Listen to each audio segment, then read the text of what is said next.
సమయంలో దేవుని యొక్క వాక్యంలో నుండి కొన్ని మాటలు జ్ఞాపకం చేసుకుంటూ వద్దాం. మరి బాప్తిసం తీసుకునేటటువంటి వారు వారి జీవితాల్లో వారు చేయాల్సినటువంటి పనుల నిమిత్తమై బాప్తిసం తీసుకున్నామంటే తీసుకోవటం కాదు, ఏదో బాప్తిసం ఇస్తున్నారని తొందరపడి బాప్తిసం తీసుకోవడం కాదు, కానీ బాప్తిసం తీసుకునేటటువంటి వారు చేయవలసిన పని ఏంటి ఈరోజు అర్థమవుతుందండి.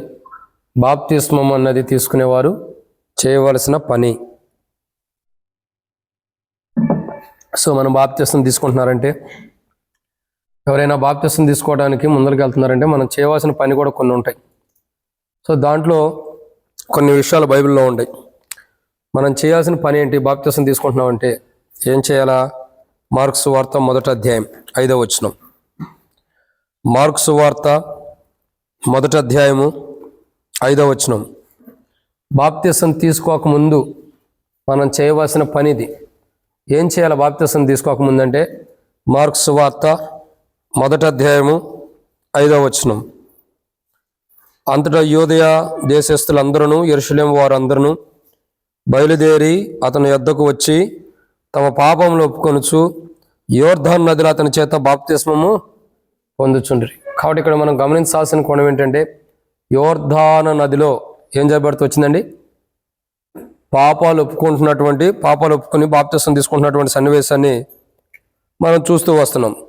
సో ఈరోజు మనం గమనించాల్సినటువంటి కోణం ఏంటంటే, మనం బాప్తిసం తీసుకోవాలంటే మనం చేయవలసిన మొదటి పని ఏంటంటే పాపాలు ఒప్పుకోవాలి. ఏం చేయాలండి? పాపాలు ఒప్పుకోవాలి. సో ఎప్పటికే పాపాలు ఒప్పుకున్నారా బాప్తిసం తీసుకునేవాళ్ళు? కనబడతల్లా. ఒప్పుకున్నారా లేదా? సరే, ఇప్పుడు మీరు ఒప్పుకున్న పాపాలు ఏంటో తెలియదు, కానీ ఇప్పుడు ధ్యానించే కోణంలో, వాక్యం ధ్యానించే కోణంలో కానీ ఒకవేళ పాపం చేస్తుంటే దాన్ని కూడా ఒప్పుకోవడానికి ప్రయత్నం చేయొద్దు, ఒప్పుకోవడమే. సో ఇక్కడ పాపం గురించి కొన్ని విషయాలు మనం ధ్యానించక మునుపు పాపం ఒప్పుకోవాలి. ఏ పాపం చేసిన దాన్ని, ఎటువంటి పాపాన్ని మనం ఒప్పుకోవాలంటే బైబిల్లో కొన్ని విషయాలు ఉన్నాయి. వాటిని మనం ధ్యానించక మునుపు ప్రభువుకి చిన్న ప్రార్థన.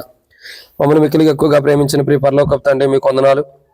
ఈ సమయంలో కొన్ని మాటలు వాక్యం ధ్యానించబోతున్న సాయించండి. దాసుడి కన్ను యజమానుడి వైపు చూస్తున్నట్లు, దాసుడి కన్ను యజమానుల వైపు చూస్తున్నట్లు మా కన్ను మీ వైపు వీక్షిస్తున్నాగా మీరే సహాయం మన గురించి మహిమ పొందండి. దయచేసి నీ ప్రజల పక్షాన్ని నీకున్న దయచొప్పున దయతో జ్ఞాపకం చేసుకుని నాతో మాట్లాడండి. దేవా, బాప్తిసం తీసుకోవడానికి అనేకులు సిద్ధపడుతున్నారు. సిద్ధపడినటువంటి వారిని ప్రభావ వారి నిమిత్తమై కొన్ని మాటలు వాక్యం చెప్తుండగా ఇంకేమైనా బలహీనతలు, అవిధేయతలు, పొరపాట్లు కనబడుతుంటే సరి చేసుకోవడం సహాయం చేయండి. వాక్య వెలుగులో బాప్తిసం తీసుకోవడం కృపను అనుగ్రహించమని, మీ దైవ సంకల్పం కూడా మీరు బయలుపరిచి మహిమ పొందమని, ఈ బాప్తిసాలు ఎంతో దీవెనకరంగా, శత్రు సిగ్గు మీకు మహిమకరంగా జరిగించి మహిమ పొందమని, ఏ దేవా ఇక్కడ జరుగుతున్నటువంటి కూడికిని ఎంతో దీవించమని, దేవా బాప్తిసం తీసుకోవడానికి వచ్చిన వారందరూ బట్టి స్తోత్రాలు. ఇంకా రావాల్సిన వారిని త్వరపెట్టి తీసుకురండి.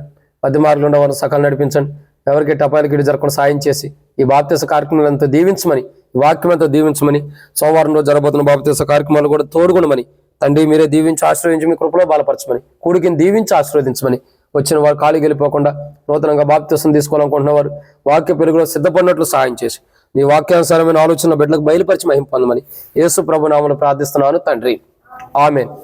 కాబట్టి ప్రియులారా, దేవుని యొక్క వాక్యాన్ని చూసినట్టే కొన్ని నిమిషాలు మాత్రమే సమయం లేదు కాబట్టి ఉదయం నుండి ఉపవాస ప్రార్థనలో, తర్వాత బర్త్డే కొడుకులో ఇప్పుడు కూడా టైం చాలా ఓవర్ అయిపోతుంది. కాబట్టి ఓవర్ అయిపోవటం అంటే చాలా టైం అయిపోయింది కాబట్టి రేపు ప్రభు యొక్క పునరుద్ధానపు రోజు ఉంది కాబట్టి క్లుప్తంగా త్వరగా ధ్యానిద్దాం. దేవుని వాక్యాన్ని చూసినట్టే మార్కు సువార్త 1వ అధ్యాయం 5వ వచనంలో తమ పాపములు ఒప్పుకొనుచు యోర్దాను నదిలో అతని చేత బాప్తిసం పొందిరి. ఎలా బాప్తిసం పొందారు? పాపాలు ఒప్పుకుంటూ బాప్తిసం తీసుకున్నారు. అంటే పాపాలు ఒప్పుకున్నటువంటి అనుభవం వారి జీవితాల్లో ఉంది. మనం బాప్తిసం తీసుకోవాలంటే మొట్టమొదటి చేయాల్సిన పని ఏంటి? ఏం చేయాలా? పాపాలు ఒప్పుకోవాలి. అసలు ఏ పాపాలు ఒప్పుకోవాలి మనం అని అంటే, మొదటి కోణం ఆదికాండం 18వ అధ్యాయం 20వ వచనం. ఆదికాండము 18వ అధ్యాయం 20వ వచనం. ఆదికాండము 18వ అధ్యాయం 20వ వచనం.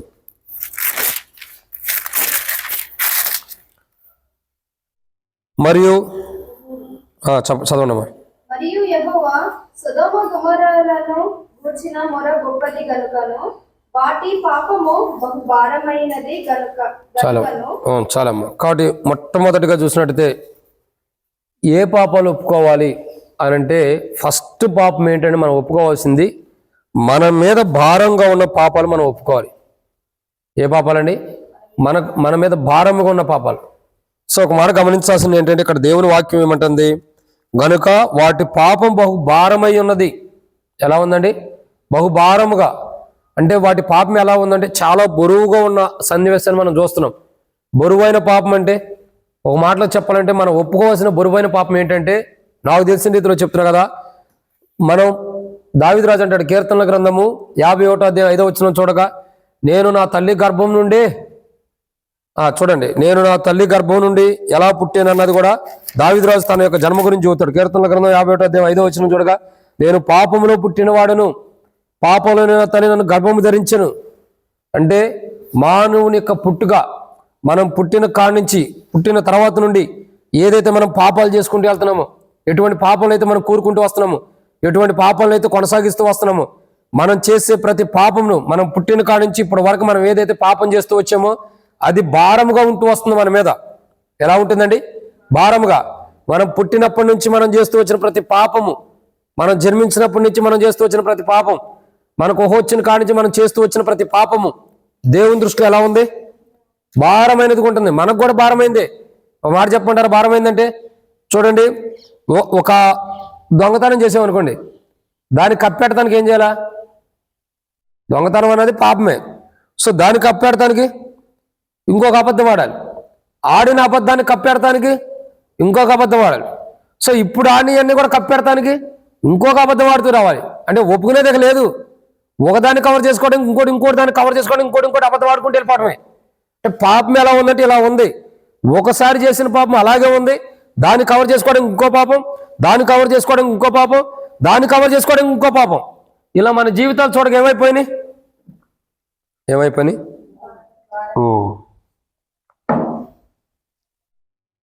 మనం చేసిన పాపాలు పుట్టినప్పటి నుండి మన జీవితంలో మనం చేస్తూ వచ్చిన ప్రతి పాపం అంతా కూడా దేవుని దృష్టిలో బహు భారంగా ఉంటూ వస్తుంది. సో ఈ భారమైన పాపాలన్నీ కూడా ఆయన తన బరువు సిలువను ఎత్తుకుంటూ, ఆయన బరువు సిలువను మోయటం ద్వారా, ఆయన మన కొరకై ఏదైతే బరువు సిలువను మోస్తూ వచ్చాడో, ఆయన మోసినటువంటి బరువు సిలువ ద్వారా మన మీద ఉండేటువంటి భారంతో కూడిన ప్రతి పాపము, మనం ఏదైతే భారంతో భరిస్తూ వస్తున్నాం, పాపాలు ఏ పాపాలు అయితే భారంతో భరిస్తున్నామో, మన మీద ఉన్న ప్రతి భారంతో కూడిన పాపం అంతటిని కూడా మనం పుట్టిన కాడి నుంచి ఇప్పటి వరకు మనం చేస్తూ వచ్చిన ప్రతి పాపం ఏదైతే ఉందో ఆ పాపం అంతా కూడా దేవుని దృష్టిలో భారముగా ఉంది. కాబట్టి ఈ భారమైన పాపం అంతా దేవుడు చూసినప్పుడు భారంగా ఉంది. కాబట్టి ఈ భారమైన పాపం అంతటిని కూడా ఆయన కుమారుడైన యేసు ప్రభువు యొక్క కలువరి శిలువ ద్వారా ఆయన మీద మోపి, ఆ కలువరి శిలువ యొక్క త్యాగం ద్వారా, ఆ కలువరి శిలువలో ఆయన చనిపోయి తిరిగి లేటం ద్వారా, ఆయన మరణ భూస్థాపన పునరుద్ధానం ద్వారా మన జీవితంలో ఏదైతే పాపం మన మీద భారంగా ఉంటూ వస్తుందో, ఏదైతే మనం పుట్టిన కాడి నుంచి పాపం చేస్తూ వచ్చో అది మన మీద భారంగా ఉంది. కాబట్టి మన మీద భారంగా ఉన్న ప్రతి పాపము కూడా ఏమైపోతూ వచ్చిందండి? ఇప్పుడు యేసు ప్రభువు యొక్క కలువరి దగ్గరికి వచ్చినప్పుడు, ఆయన సిలువ దగ్గరికి వచ్చినప్పుడు, ఆయన కలువరి సిలువ రక్తం కడగబడినప్పుడు, ప్రభా ఇదిగో నేను పుట్టినప్పటి నుంచి ఇప్పుడు వరకు ఎన్నో పాపాలు చేస్తూ వచ్చా, ఒక పాపాన్ని కప్పెట్టుకోవడం ఇంకో పాపాన్ని కప్పెట్టుకోవడం ఇంకోటి, అట్లా పాపాలు కప్పెట్టుకోవడం పాపాలు చేస్తూనే ఉన్నా కానీ దాన్ని తీసివేయబడతామన్నది లేదు, అది తొలగించబడతామని లేదు. ఎంతో కప్పి పెట్టుకున్నటువంటి పాపాలు నేను చేస్తూ వచ్చా ప్రభా, నా పాపాలు నాకు భారంగా ఉండేవి. నువ్వు చూసినప్పుడు కూడా నీ దృష్టిలో కూడా బహు భారంగా బరువుగా ఉంటూ వస్తున్నాయి ప్రభా. ఈ బరువైన భారం కలిగిన పాపాలు నాలో నుండి తీసే ప్రభానాలు. సో మొట్టమొదటిగా బహు భారమైన పాపం దేవుని దృష్టిలో భారంగా ఉంది. అదే రీతిలో మన జీవితాల్లో కూడా భారం అయిపోయింది, దాన్ని తీసివేసుకోలేకపోతున్నాం. ఎన్నో రోజుల నుంచి మనలో ఉంటే దాన్ని తీసివేసుకోలేనటువంటి స్థితిలో మనలోనే ఉన్నటువంటి పాపమును వాటి నుండి మనం విడుదల పొందాలంటే యేసు ప్రభు రక్తం ద్వారా కడగబడాలి. అప్పుడు మనం బాప్తిసం తీసుకోవడానికి ఒక అవకాశం ఉంది. సో మొట్టమొదటిగా వారు ఏం చేశారు? మార్క్స్ వార్త 1వ అధ్యాయం 5వ వచనంలో తమ పాపాలను ఒప్పుకొంచు బాప్తిసం తీసుకున్నారు. బాప్తిసం తీసుకోవాలంటే ఏం చేయాలా? పాపాలు ఒప్పుకోవాలి. ఏ పాపం ఒప్పుకోవాలా? ఏదైతే మన మీద భారంగా ఉంటూ వస్తుందో, ఎన్నో సంవత్సరాల నుంచి మనం ఏదైతే పాపం చేస్తూ భారంగా ఉంటుందో మన మీద పాపం, ఆ పాపాన్ని మనం ఒప్పుకోవాలి. ఇది మొదటి మాట. రెండో విషయం ఏంటి రండి, రెండో విషయాన్ని మనం చూసినట్లయితే ఆదికాండం 20వ అధ్యాయం.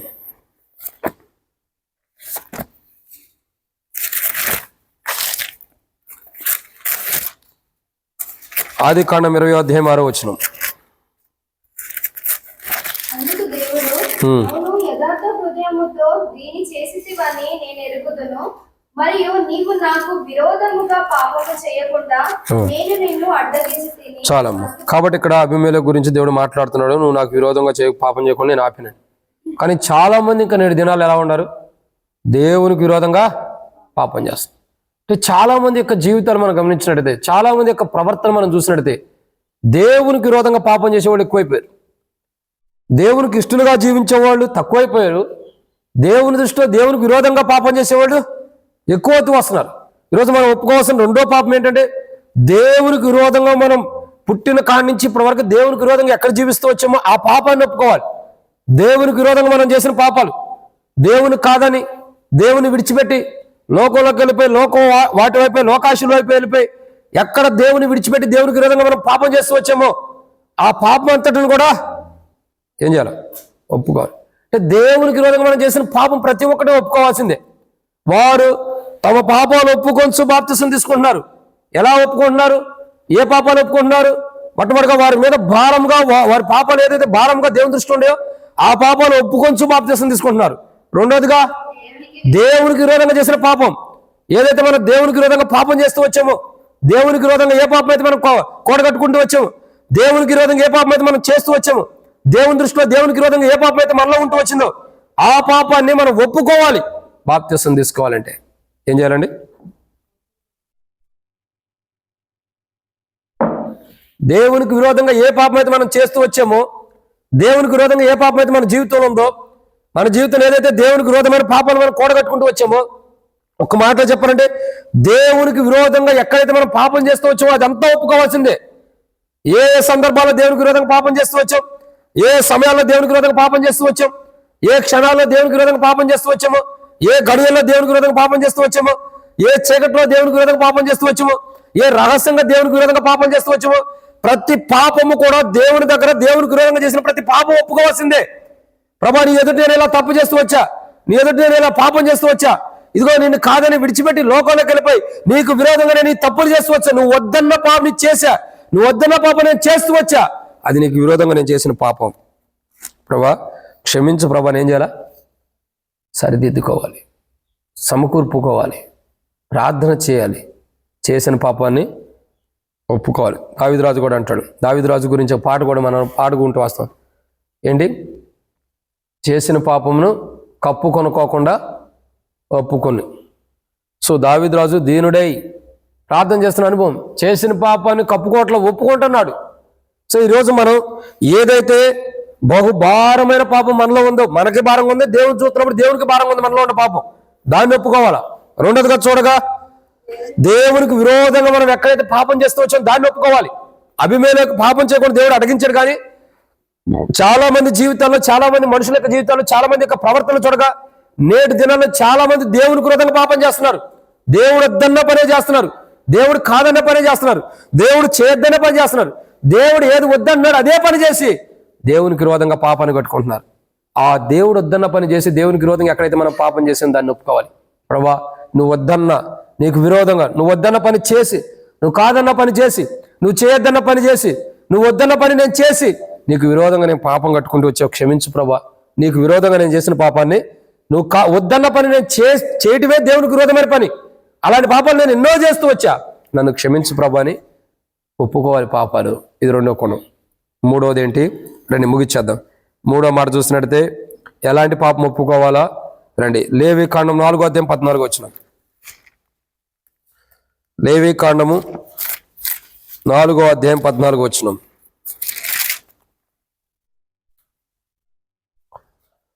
వారు ఆజ్ఞకు విరోధంగా చేసిన ఆ పాపమును తమ కనుక మనం జాగ్రత్తగా గమనించాల్సిన ఎన్నో మాట అండి ఇది. మూడో కోణాన్ని మనం చూసినట్టయితే దేవుని యొక్క వాక్యాన్ని మనం చూస్తూ వస్తున్నాం కదా. మన జీవితాల్లో మనం ఒప్పుకోవాల్సిన మూడో పని ఏంటి?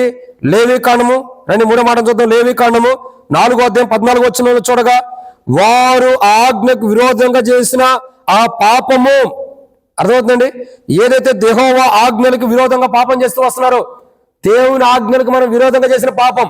దేవుని ఆజ్ఞ ఏమని రాయబడుతూ వచ్చింది? దేవుని ఆజ్ఞలు ఏమని రాయబడుతూ వచ్చినాయి? నిర్గమాకాండం 20 చదివితే దేవుని ఆజ్ఞలు ఏంటి అనేది మనకు కనపడుతున్నాయి. దేవుని ఆజ్ఞలు ఎలా ఉండే అన్నది మనకు కనపడుతూ వస్తుంది. దేవుడు ఎన్ని ఆజ్ఞలు ఇస్తూ వచ్చాడు, ఎన్ని ఆజ్ఞలు బయలుపరుస్తూ వచ్చాడు కదా.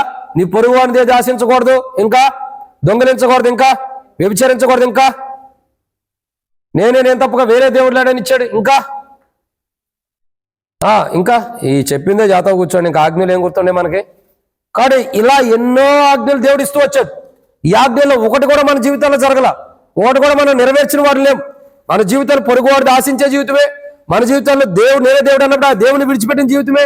ఇంకా మన జీవితాల్లో దొంగతనం చేసిన జీవితం ఉంది. ఇంకా మన జీవితాల్లో నరహత్య, అది చేయలేదులేండి, చేసేది లేదో దేవునికి వందనాలు, తెలియదు. ఇంకెన్నో దేవుడిచ్చిన ఆజ్ఞలు ఎన్నో పాపాలు మనం చేసాం. దేవుని ఆజ్ఞలకు విరోధంగా మనం పాపం చేసిన వాడుకున్నాం.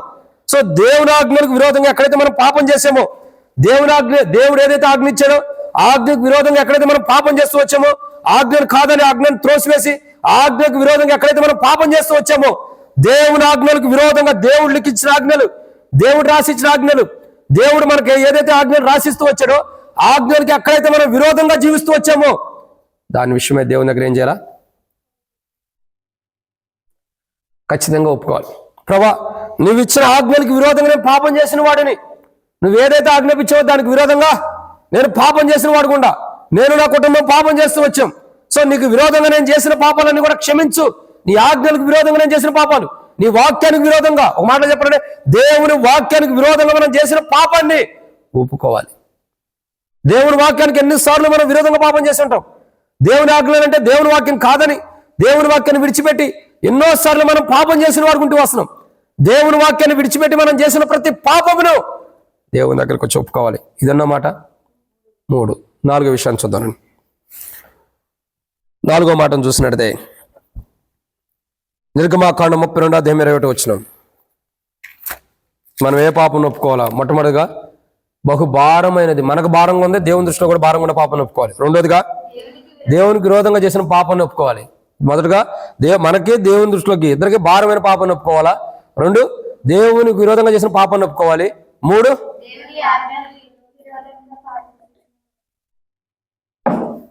దేవుని ఆజ్ఞలకు విరోధంగా చేసిన పాపాన్ని ఒప్పుకోవాలి.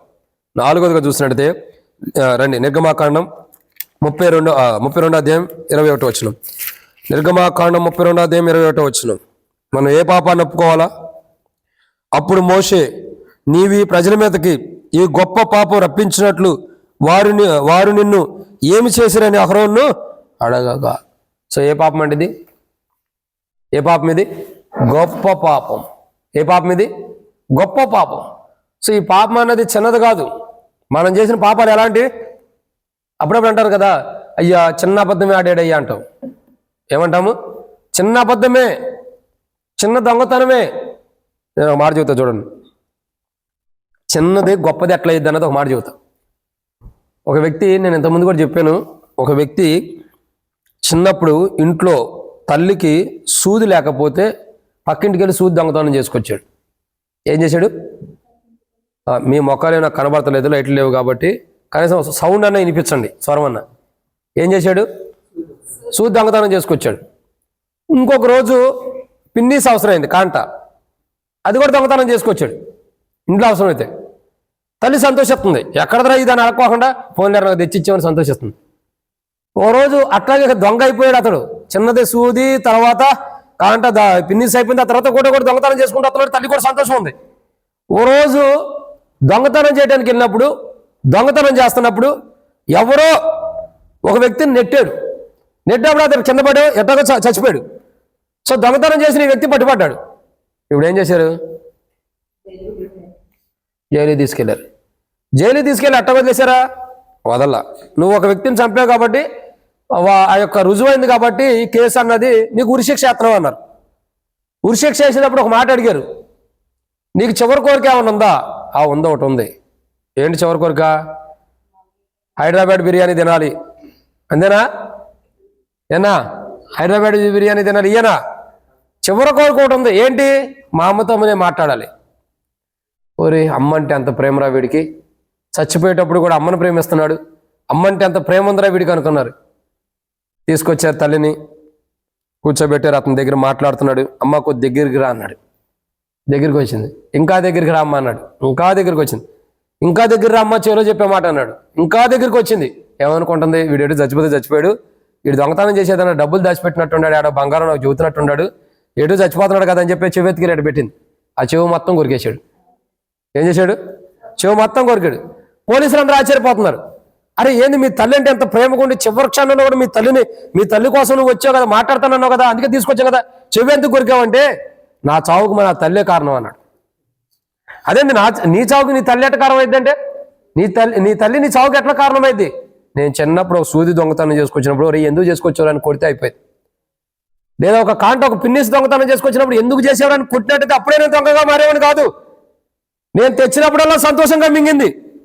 ఈ రోజు నేను చచ్చిపోతుంటే అక్కడ కూర్చుని ఉంది. అసలు ఈ సాగు నాకు కాదు ఆమెకు రావాలని చెప్పాడు. ఇద్దరిని కలిపి ఉరేయండి, దరిద్రం పోయింది. ఇక్కడ ఏమైందండి? ఒక చిన్నదే ఫస్ట్ చేసింది, ఈ పాపం ఎలా అయిపోయింది చివరికి? ఈ మొదటి చిన్నదే చేశాడు, కానీ ఇది చివరికి ఎలా అయిపోయింది? గొప్పదైపోతూ వచ్చింది. ఇప్పుడు గొప్పదైపోవడం ద్వారా ఏమైంది? మరణం వస్తుంది. ఏమొస్తుందండి? మరణం. అంటే మనం చిన్నదే అనుకుంటాం, కానీ అది దేవుని దృష్టిలో గొప్పదే. ఆకాను షినారు వస్త్రమును బంగారు కమ్మి తెచ్చి పెట్టుకున్నాడు ఇంట్లో. తను ఉన్నటువంటి ఆ యొక్క డేరా మధ్యలో పెట్టుకున్నాడు. అది చిన్నదైన పెద్దనా? చిన్నదైనప్పటికీ దేవుని దృష్టిలో పాపమే కదా. చిన్నదైన పెద్దన దేవుని దృష్టిలో పాపమే. ఏమైంది? ఆ పాపాన్ని బట్టి నష్టపోతూ వచ్చాడు, తన మరణాన్ని తను తెచ్చుకున్నాడు. బైబిల్ చెప్పేటటువంటి కోణం ఏంటంటే, దేవుని వాక్యం చదువుతున్నటువంటి మాట ఏంటంటే, బహు గొప్ప పాపం. ఎలాంటి పాపం చేశారండి వాళ్ళు? గొప్ప పాపం చేసిన వారు ఉంటారు. ఈ ప్రజలు ఇంతగా పాపం చేయటకు, ఇంత గొప్ప పాపం ప్రజలు చేయటకు ఇది కారణం ఏంటి? గొప్ప పాపం ప్రజలు చేసినట్లు ఎందుకు చేసామని చెప్పి అహరోనుతో అంటున్నారు. అహరోను కూడా చేసిందేం లేదు అక్కడ. వాస్తవానికి ప్రజలు చేసిందే మెయిన్. వాళ్ళే కదా అడిగింది, మాకు ముందుగా నడుతాను దేవుడిని మాకు కావాలి రప్పించండి, తయారు చేయమని. ఇక్కడ మనం గమనించాల్సిన కోణం ఏంటంటే, గొప్ప పాపం ఇది. ఫస్ట్ చిన్నగానే ఉండేది, ఫస్ట్ చిన్న పాపమే ఉండేది, కానీ తర్వాత చూడగా అది పెద్దదైపోయింది, వృక్షంలాగా అయిపోయింది, అది చాలా గొప్పదైపోయింది. అప్పుడు ఏమైపోయింది? ఆ పెద్ద పాపాన్ని బట్టి మనకు మరణం వచ్చింది. ఇప్పుడు మనం ఒప్పుకోవాల్సింది అది ఒక చిన్నదే, కానీ అది గొప్పగా అయిపోతుంది పాపం.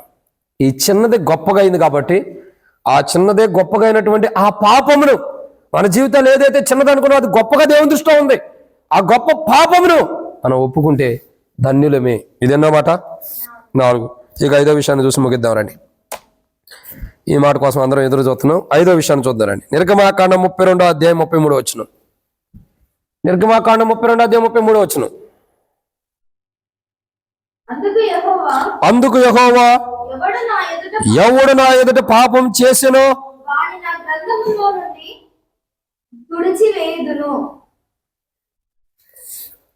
కాబట్టి 5వదిగా మనం ఒప్పుకోవాల్సిన పాపం, మొట్టమొదటి పాపం ఏంటి?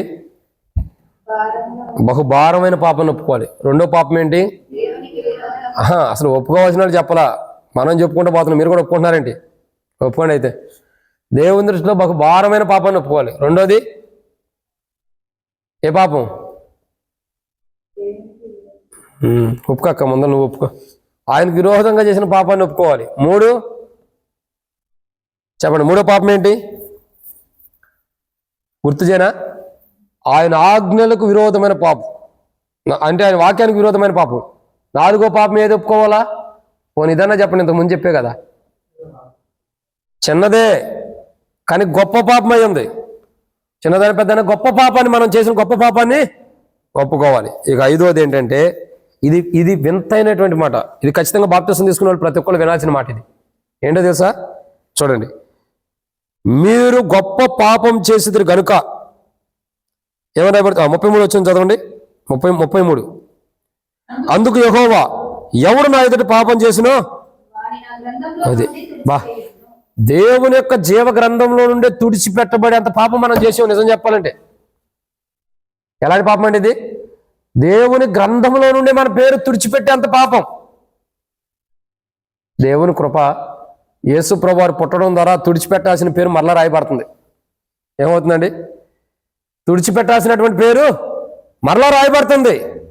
ఎవరిని బట్టి? ఇది యేసు ప్రభువారిని బట్టి. యేసు ప్రభువారు వచ్చి కల్వరిశిలో మన కొరకు ప్రాణం పెట్టి చనిపోయి తిరిగి లేవటం ద్వారా యెషయా 53:12 చివరిలో రాయబడినట్టు అతడు మన నిమిత్తమే విజ్ఞాపన చేయటం ద్వారా, యేసు ప్రభువారు మన కొరకే విజ్ఞాపన చేయడం ద్వారా, ఆయన మన కొరకే రక్తం కాచడం ద్వారా, ఆయన మన కొరకే దెబ్బలు తినడం ద్వారా, ఆయన మన కొరకే ప్రాణం పెట్టి చనిపోయి తిరిగి లేవటం ద్వారా, ఆయన కల్వరిశిలో రక్తం ద్వారా మనల్ని కడగటం ద్వారా, ఆయన గ్రంథంలో నుండి పేరు తుడిచిపెట్టబడేంత పాపం మనం చేసినప్పటికీ మరలా మన పాపాన్ని క్షమించి మన పేరు ఆయన గ్రంథంలో మరలా లిఖిస్తున్నాడు.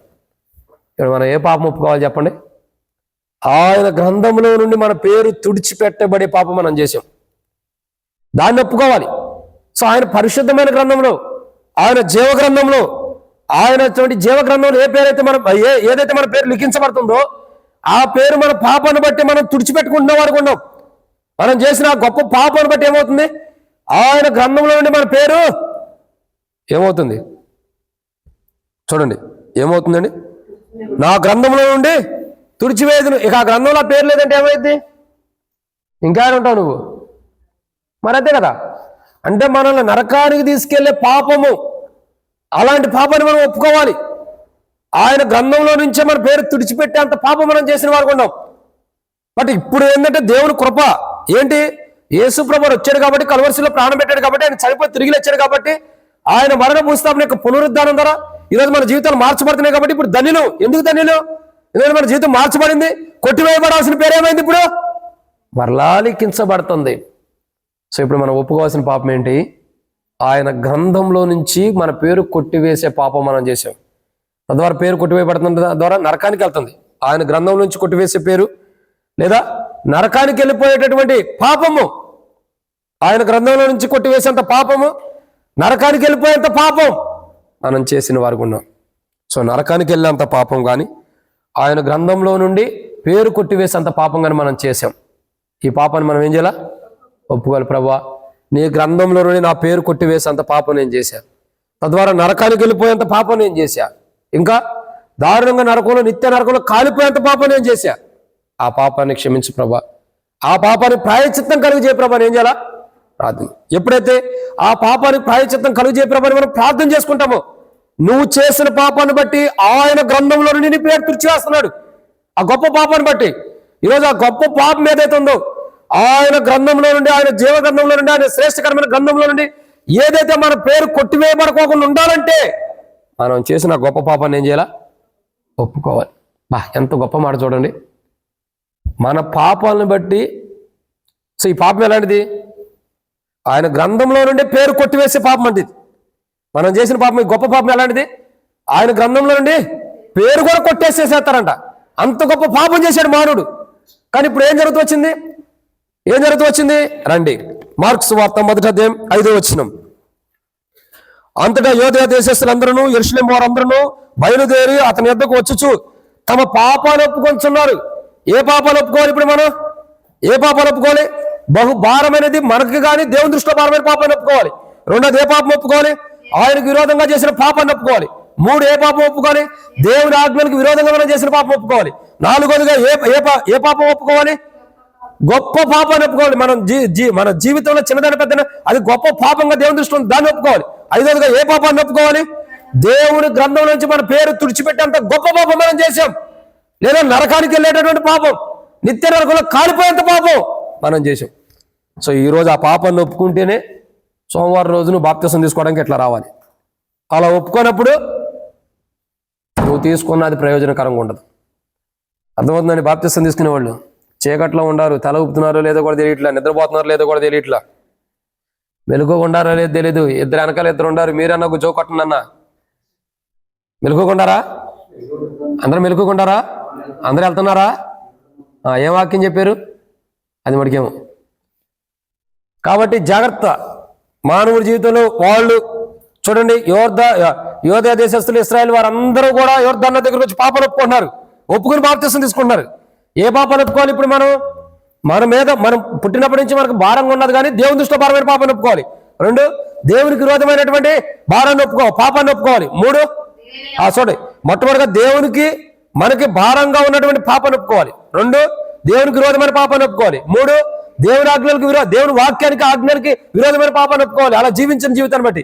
4 గొప్ప పాపం, మనం ఏదైతే చిన్నదాని పెద్ద గొప్ప పాపం చేసిన దాన్ని ఒప్పుకోవాలి. 5 దేవుని గ్రంథంలో నుండి మన పేరు తుడిచిపెట్టబడే పాపం, లేదా నరకానికి తీసుకెళ్లే పాపం, లేదా నిత్య నరకంలో కాలిపోయేటటువంటి పాపం ఏదైతే మనం చేసిన దాన్ని ఒప్పుకోవాలా. అప్పుడు బాప్తిసం తీసుకోవడానికి మనం యోగ్యులు. వీడు ఒప్పుకుంటారా లేదా, ఒప్పుకుంటే ఒప్పుకోండి, ఒప్పుకోకపోతే మీ ఇష్టం. ఇక దేవుని దగ్గర తీర్పు పొందుతారు.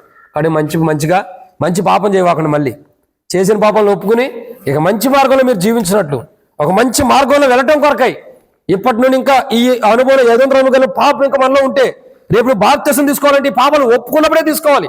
సరే బాప్తిసం తీసుకునేటప్పుడు ఒప్పుకుంటానంటే ఏం గుర్తొస్తాయి అప్పుడు? నువ్వు బాప్తిసం తీసుకునే సంతోషంలో ఉంటుంది తప్ప పాపాలు ఒప్పుకునే సంతోషం ఉండదు. సో ఇప్పుడే నువ్వు ఒప్పుకోవాలి. ఇప్పుడే ఏవేవైతే పాపాలు చేసావో అన్నీ ఒప్పుకొని రాబోతున్న 2వ రోజు బాప్తిసం కొరకై సిద్ధపడినట్లు ప్రభు నన్ను సహాయం నీకు నాకు రక్షణ పొందిన వారు మనం కూడా ఇలాంటి పాపాలు ఇంకా జీవిస్తుంటే సరిదిద్దడం కొరకు దేవుని కృప మనకు తోడుకున్నాను కాక బాప్తిసం తీసుకోవాలని నూతనంగా తీసుకోబోతున్న వారు కూడా ఈ వాక్య పిల్లలు సరి చేసుకుని తమ ఈ పాపాలన్నీ కూడా ఒప్పుకుని దేవుని సన్నిధిలో బాప్తిసం తీసుకున్నట్లు ప్రభు సహాయం చేసి కృపను అనుగ్రహించును గాక. ఆమేన్. ప్రార్థన చేద్దాం వారి కొరకు. ప్రార్థన.